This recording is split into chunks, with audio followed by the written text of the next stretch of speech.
മച്ചാൻ്റെ മാലാഖ ഇന്നലെ റിലീസായ മലയാള സിനിമയാണ്. ബോബൻ സാമുവലാണ് സംവിധായകൻ. റോമൻസിൻ്റെ ഒക്കെ അദ്ദേഹം റോമൻസ് കഴിഞ്ഞിട്ട് സത്യം പറഞ്ഞാൽ നല്ലൊരു സിനിമ സംവിധാനം ചെയ്തിട്ടില്ല. റോമൻസ് പക്ഷേ കിടിലം പടമായിരുന്നു. അങ്ങനത്തെ ഒരു സിനിമ ചെയ്ത ആൾ എങ്ങനെയാണ് പിന്നെ ഇത്രയും തോൽവി സിനിമകൾ സംവിധാനം ചെയ്തത് എന്നാണ് സംശയം. പക്ഷേ സ്റ്റിൽ അദ്ദേഹത്തിൻ്റെ റോമൻസ് എന്ന് പറഞ്ഞ ഒറ്റ പടം മാത്രം മതി അദ്ദേഹത്തിൻ്റെ ഇനി വരുന്ന സിനിമകളൊക്കെയാണെങ്കിലും വെയിറ്റ് ചെയ്യാൻ.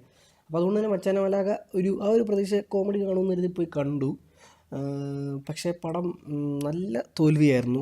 അതും അതായത് തോൽവി ആയിരിക്കുമെന്നൊരു പ്രതീക്ഷ ഉണ്ടായിരുന്നു. കാരണം കഴിഞ്ഞ ബക്രീദിന് ജൂണിൽ റിലീസ് ഡേറ്റ് അനൗൺസ് ചെയ്ത സിനിമയാണ്. അങ്ങനെ തന്നെ ഒരു 1 ഇയർ തള്ളിപ്പോയി. നമുക്ക് ഈ പെട്ടിയിലിരിക്കുന്ന സിനിമകൾ, പെട്ടി എന്ന സെൻസ് ഇങ്ങനെ തള്ളിപ്പോയി ഒരു 5 മാസം 6 മാസക്കുള്ളിലൊക്കെ തള്ളിപ്പോകുന്ന സിനിമകളൊക്കെ ഉറപ്പായിട്ടും മോശമായിരിക്കും.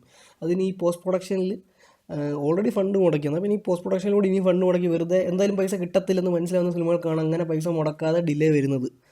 റിട്ടേൺസ് കിട്ടത്തില്ലെന്ന് ഉറപ്പാകുന്ന പടങ്ങൾക്കാണ് ഡിലേ വരുന്നത്. പിന്നെ എപ്പോഴും സൗകര്യം പോലെ ചെയ്യാമെന്ന് കരുതിയിട്ട് അങ്ങനത്തെ ഓൾമോസ്റ്റ് അങ്ങനെ നിങ്ങൾ ശ്രദ്ധിച്ചാൽ മനസ്സിലാവും. അങ്ങനെ പെട്ടിയിലിരുന്ന സിനിമകളിൽ രോമാഞ്ചം മാത്രമാണ് ഈ റീസെൻ്റ് ഒരു 5 ഇയേഴ്സിൽ ഹിറ്റായെന്നാണ് എൻ്റെ ഒരു ഓർമ്മ. ബാക്കി എല്ലാ ഫ്ലോപ്പാണ്. അങ്ങനെ ഡിലേ ഒരു 5 മാസത്തിനുള്ളിലൊക്കെ ഡിലേ വന്ന പടങ്ങൾ.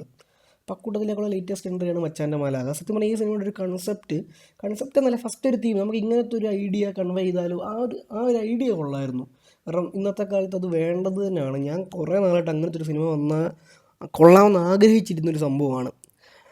പക്ഷെ അതിനെ ഭയങ്കര പഴഞ്ചൻ രീതിയിൽ ഒരു 80കളിലൊക്കെ റിലീസാവുന്ന ടിപ്പിക്കൽ കുടുംബ സിനിമയുടെ ഒരു പാറ്റേണിലാക്കി അങ്ങനത്തെ ആക്കിക്കളെ. അന്നൊക്കെ ഇറങ്ങിയിരുന്നാൽ ചിലപ്പോൾ ഹിറ്റായിരുന്നു. ഒരു 80കൾ ലേറ്റ് 80s അല്ലെ early 90s ആയിരുന്നെങ്കിൽ ഇന്ന് നോ സ്കോപ്പ് ആ പരിപാടിക്ക്.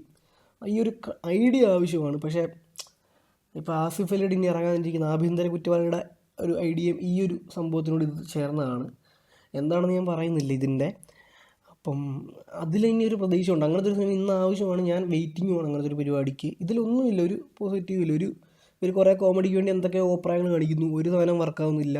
ടെക്നിക്കലി നല്ല പരാജയം. സീരിയലിൽ തോറ്റു നിൽക്കുന്ന മേക്കിങ്, അത്രയും അതപ്പതിച്ച മേക്കിങ്ങും ഓരോ each and every technical department അത്രയും മോശമായിട്ട് പണിയെടുത്തിട്ടുണ്ട്. ആരാണ് കൂട്ടത്തിൽ ഏറ്റവും മോശമെന്ന് മത്സരിക്കുമായിരുന്നു അവർ.